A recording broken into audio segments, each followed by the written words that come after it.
ஸ்ரீ குருவாயூரப்பன் திருவடிகளே சரணம்.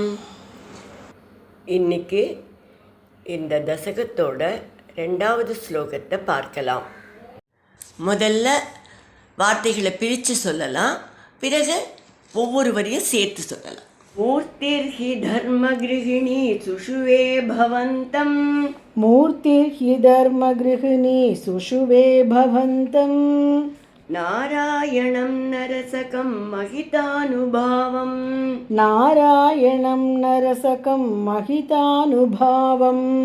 யஜ்ஜன்மனி பிரமுதிதா கிருததூர்யகோஷாः. யஜ்ஜன்மனி பிரமுதிதா கிருததூர்யகோஷாः. புஷ்போத்கரான் பிரவவிருஷுர்நுனுவுः சுரௌகாः. புஷ்போத்கரான் பிரவவிருஷுர்நுனுவுः சுரௌகாः. மூர்த்திர்ஹி தர்மகிருஹிணி சுஷுவே பவந்தம். நாராயணம் நரசகம் மகிதானுபாவம். மூர்த்திர்ஹி தர்மகிருஹிணி சுஷுவே பவந்தம். நாராயணம் நரசகம் மகிதானுபாவம். யஜ்ஜன்மனி பிரமுதிதா கிருததூர்யகோஷாः. புஷ்போத்கரான் பிரவவிருஷுர்நுனுவுः சுரௌகாः. यज्जन्मनि प्रमुदिता कृततूर्यघोषाः. पुष्पोत्करान् प्रववृषुर्नुनुवुः सुरौकाः. இப்போ நாம் இந்த ஸ்லோகத்தோட வார்த்தைகளை பிரித்து அர்த்தங்களை பார்க்கலாம்.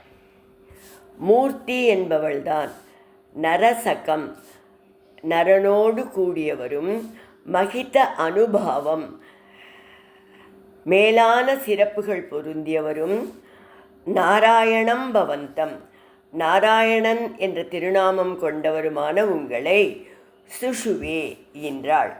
யஜ்ஜன்மனி, உங்களது அந்த அவதாரத்தில், பிரமுதிதாகா, பெருமகிழ்ச்சி கொண்ட, சுரவோகாகா, தேவர் குழாத்தினர், கிருத தூரிய கோஷாகா, பறை முதலான இசைக்கருவிகளை முழக்கி, புஷ்ப உத்கரான், மலர்குவியல்களையெல்லாம், பிரவவ்ருஷு, மழை போல பொழிந்தனர், நுனுவுகு, நிறைய துதிகளையும் பாடினர். இப்போ இந்த ஸ்லோகத்தை முழுவதுமாக பாராயணம் பண்ணி இதோட முழு அர்த்தத்தையும் பார்க்கலாம். மூர்த்திர்ஹி தர்மகிருஹிணி சுஷுவே பவந்தம். நாராயணம் நரசகம் மகிதானுபாவம். யஜ்ஜன்மனி பிரமுதிதா கிருததூர்யகோஷாः. புஷ்போத்கரான் பிரவவிருஷுர்நுனுவுः சுரௌகாः. தட்ச பிரஜாபதி தன் 13 பெண்களை தர்மதேவனுக்கு திருமணம் செய்து கொடுத்தார். அவர்களில் மூர்த்தி என்று ஒரு பெண், அவளுக்கு நரன் நாராயணன் என்ற இரட்டையர்கள் பிறந்தார்கள். இவர்கள் பகவானோட அவதாரமே. அந்த கதை இப்போ வரப்போகிறது. இவர்களுடைய அவதாரத்துக்கு பின்னால் சுவாரஸ்யமான கதை இருக்குது. ஒரு சமயம் வைகுண்டத்தில் பகவான் ஜீவாத்மாக்களை நம்மக்கிட்ட வர செய்யணும். அதுக்கு அவர்களுக்கு நல்ல வழியை ஏற்படுத்தி கொடுக்கணும்.